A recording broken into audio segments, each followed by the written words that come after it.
Armageddon time. Aryan Tari, getting ready. Okay. Aryan here. Doing great in the classical. I think he's lost every single Armageddon, but he must be winning a lot of rating in classical chess. Yep. With his 50%. Okay. Come on, Danish kids. Stop throwing pieces around. Yep. And Aryan giving the handshake. Where's the game? I can't see the game yet. At the bottom, normally. No. There it is. There it is. E4, B6. Ooh. Magnus needing a draw, but doesn't feel like playing for it. Yeah. Should have done this in classical. It's quite funny actually. Now he's in a must draw. Why mix it up now? He's going for the hippopotamus. Yep. But often what we find in these hippos is that, well, not now, I was going to say that white can actually find themselves on the wrong side of a low pass. So, okay, instead we're seeing Aryan handle this very aggressively. 3 pawns attack. Is there a name for this attack against the hippo? It appears it's the Austrian attack, but I don't think the hippo is popular enough that sublines have their own names. Bishop d3. We should mention the hippo. It's the setup where you put all the pawns here and your pieces in a symmetrical fashion. And then you're worse, but you've made your first 15 moves really quickly. So that counts for something. Yeah, it's a perfect open. But Magnus, of course, he's allowed to deviate from classic hippo strategy. He goes c5 here. So d5, I guess, is much better. But Carlsen probably also studied Aryan's previous Armageddons, like against Wesley, where if it became a bit uncharted territory, Aryan did commit some mistakes. So that's probably his approach here. Yeah. I was listening to your Chicken Chess podcast. Yeah, Chicken Chess this morning. Club. I was listening to episode 2. And you guys were discussing 1f3. Now, I must admit, I thought that f3 was just a trolling move and that Magnus had played it with very little study. It turns out that Peter Heine had been sent to study this variation. Well, it's still nonsense, but they usually work on the nonsense to make it more bearable. Yeah. But of course, Peter, I guess he's also obliged to defend and praise whatever random trolling decisions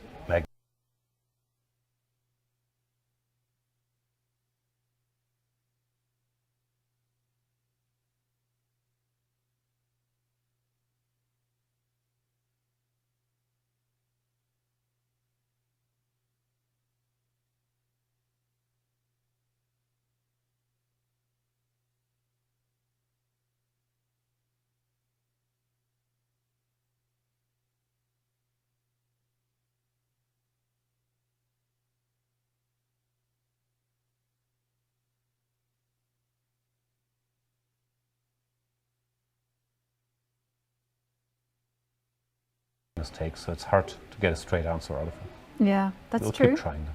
That's true, but I mean, it's kind of handy if Magnus has already decided in the morning, hey, I'm going to be playing the hippo, I'm going to go for this setup, and they work something out, whereas Aryan is going there blind.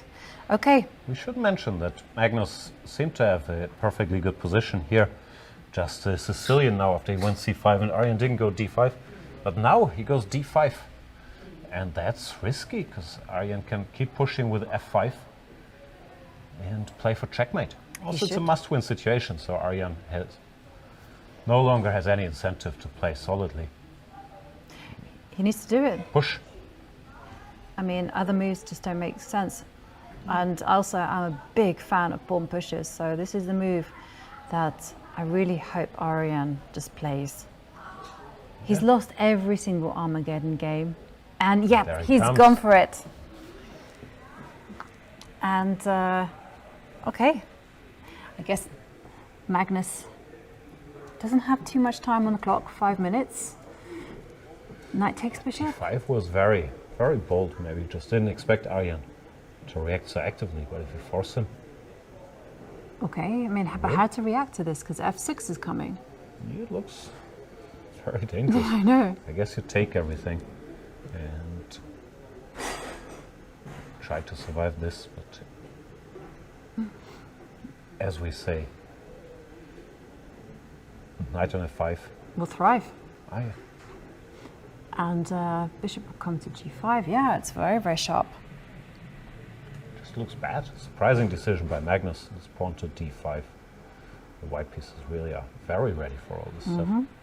And Magnus using the time on his clock to think. Now down to 4.5 minutes. Plenty of time, but they will not be getting increment until they've passed move 40, upon which they get a 1 second increment per move.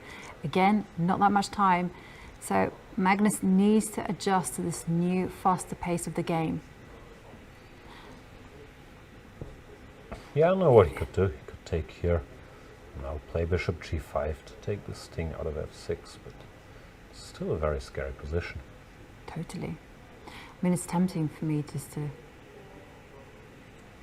try and trap the bishop if that happens. So his clock is ticking at Yeah. d5. He will be He's now kicking used himself for. nearly 2 minutes of his time on this critical moment. Okay, so he's gone for bishop g5. Directly. Now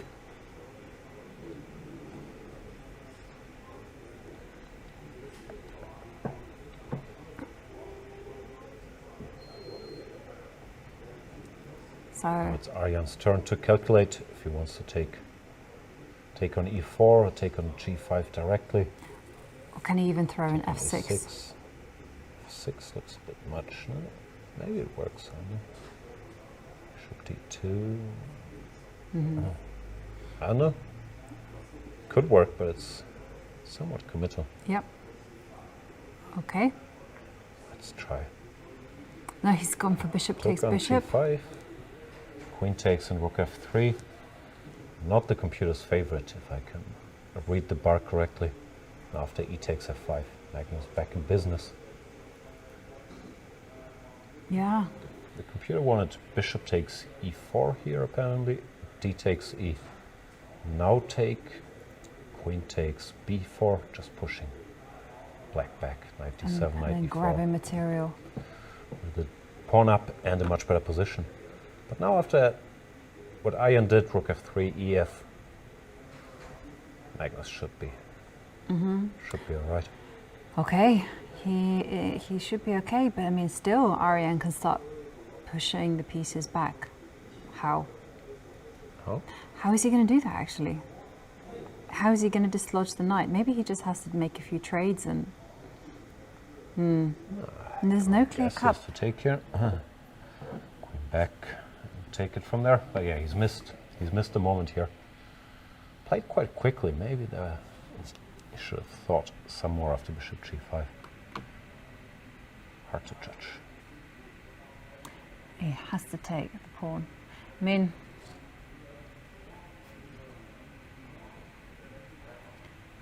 Okay, so he's gone for rook takes pawn. The queen steps back. Magnus can resist setting a cheapo with queen h6, but probably he can, because here, rook h5 stops. Okay. Oh no, he can't resist. Oh, come on, Magnus. It's a grandmaster. He's not going to miss knight g3. No, he's not, but... Okay, so he can meet this by playing rook h... No, rook h5 looks h5. normal. And is he banking on moves like... Okay, he has to move the queen. Queen g6. How is he going to fight this? Knight takes bishop is going to be in the air. How is Take with the Aryan... bishop. Knight takes knight. How is Aryan going to handle this? Maybe he can go knight f5. Also said in those cheap tricks. Yeah, probably be spotted as well. That's true. Thinking about it. He is thinking about it, and he has over 5.5 minutes to consider. his moves. I mean, a great kind of tactic we've seen is that when Magnus speeds up, the opponent has to slow down and not get so excited. So, I mean, I personally probably would play knight takes knight because the position is a bit tense, but he's gone for knight f5, threatening knight e7, but okay, rook a e8 played very, very quickly. What to do now? Yeah, this still makes sense. Now you should take and put the knight on d6. Makes a lot of sense. Okay. How is he going to do it? And then drop the... So, not too much. Somehow you kind of, Aryan wants to kick the knight back from c5, but this is impossible to do. No, just take. And if knight takes, you exchange it. Put your knight here. And game continues. White should be a bit better. And if pawn takes, then b4 becomes a topic again. Not sure if directly. Maybe even directly. Mm-hmm.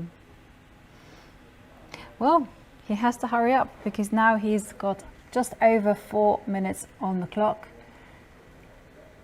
And how many moves? Okay, the only move to hold the balance is to actually take. Bishop takes knight, and he's done it. Okay. And the best move here is actually to play pawn takes.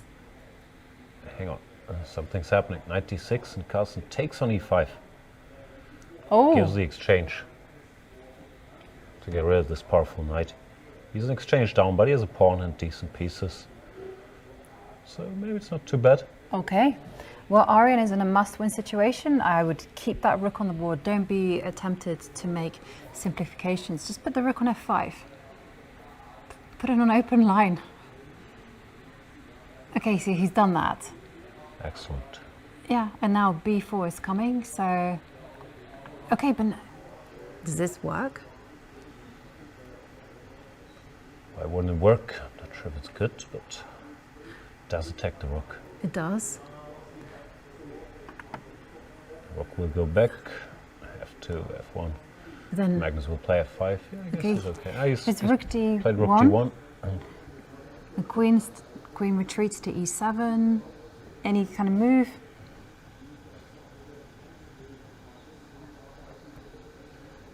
It's a good move. Queen e6, and now rook f1.